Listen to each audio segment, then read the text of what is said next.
T. Education in northeastern region has for long suffered largely due to culture that appears to be not so keen on secular education, but the situation could change soon. In Wajir County, sustained campaigns on the importance of education are beginning to positively impact the population. Statistics show that school enrollment in the past 5 years has been rising steadily. And as Shadrach Meeti now reports, a deliberate decision by parents to keep their children in school instead of moving around with them in search of water and pasture is giving them good returns. It is break time at Ganjara Primary School in Habaswe in Wajir County.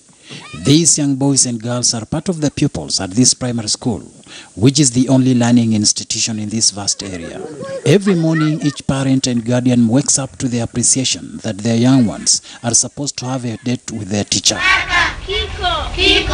And on this day, many of them, like they have been doing before, have temporarily disengaged from their morning activities to take their children to school. The noticeable element in all this is the seemingly changing tide in Wajir. Although predominantly nomadic area, parents are slowly becoming cognizant of the need to have their children in school. Thanks to efforts by the government in collaboration with other partners, parents and guardians are not only embracing education for their children, but are also finding it easy to balance between livestock, nomadism and education. Wanawaleta shule na pia wakiendelea na masomo ya dini, ambayo pia imechangia tukue na hao watoto wa chekechea wengi kwa shule. Hiyo ndio imechangia, lakini hapo nyuma kidogo hawakuwa na hiyo. Unapata msichana darasa la 7 ukimwangalia hivi ako na miaka 18 na kuendelea. Kwa hivyo kumaliza shule ni ngumu. After a lot of sensitization with the Ministry of Education and community management team, that's the community leaders, the MCA, the ward admins, and the chiefs, and people are now appreciating the importance of education, and now they are realizing and there is need to take their children to schools, to madrasas, and to duxis. Retrogressive cultural practices and the extreme value attached to livestock and harsh climatic conditions that force residents to migrate in search for water and pasture have for long stood in the way of quality education for children in this area. But that is about to change, and in fact, so much has changed. Parents are no longer obsessed with moving around with their animals at the expense of their children's education. Many times, parents will be seen walking their children to school. Although this school could be lacking in resources, it is the only reliable fountain of knowledge here. And everyone here, including teachers, parents and other stakeholders, agree there has been significant growth in numbers for children going to school. And with parents taking decisive measures such as walking their children to school, signs of an even bigger enrollment are in the horizon. Basically, like even if I consider of 2017, the enrollment was around 11,000. Currently, we have over 13,000 within the focused primary schools. That's within the 20 primary schools that the World Vision is focusing.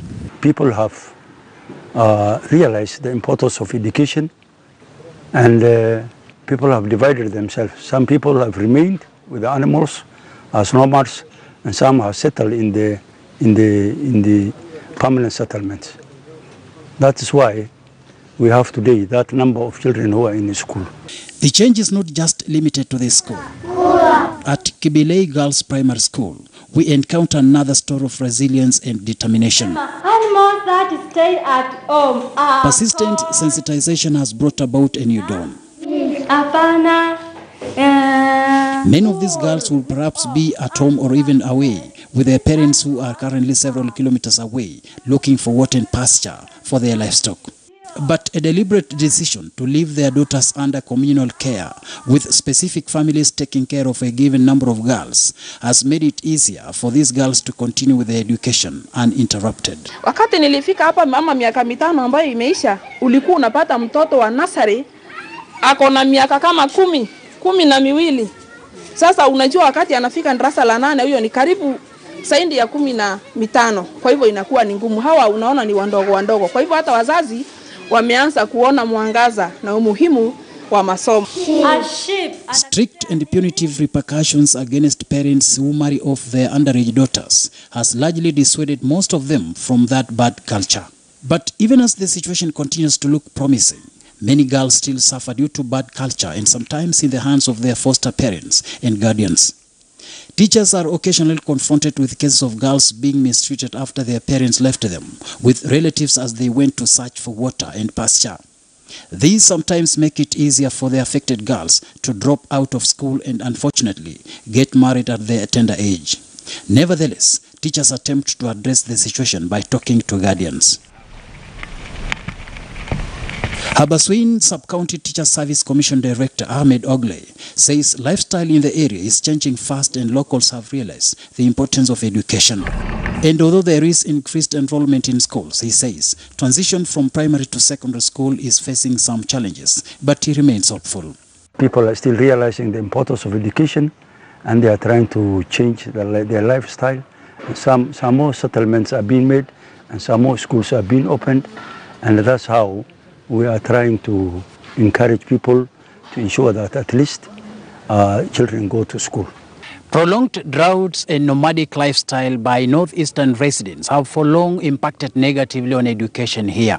But efforts by the government and other stakeholders have begun to change the trend.